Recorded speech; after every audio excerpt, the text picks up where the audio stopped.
وزارت امور خارجی تاجیکستان گفت شمسیه اسانعلی‌شویeva یک شهروند تاجیکستان از اسارت کردی‌هنداش در عربستان سعودی رها شده است و قرار است دیپلمات‌های تاجیک او را به تاجیکستان برگردانند.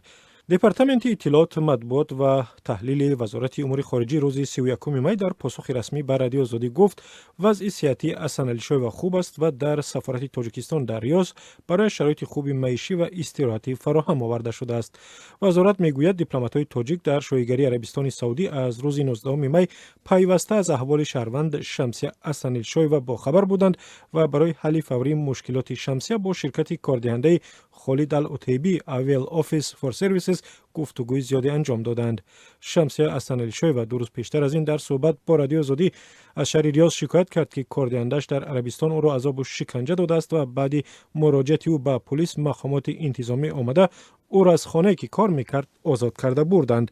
امین ایوان هم میخیر بیتاب نکرده که من یک ساعت شوک تنم در میچه خود انا میخیر دستم خفیدو توبه کردم میخیر مناسبت من همینجا دیدم اکای تویر من گفتم که اگر این زنک یک بار دیگر میخیر کنن من از بیون تاش خودم میپرتویم و پلیس یادم میروم خیلی چی هم میشکنم ممکن میمورم هم خلاص خودم میکنم اینجا. خود شمسیه روز 31 می به رادیو آزادی گفت واقعا در سفارت تاجیکستان است و از دیپلمات‌های تاجیک و کنسول کشور در ریاض بسیار سپاسگزار است که به او کمک کردند.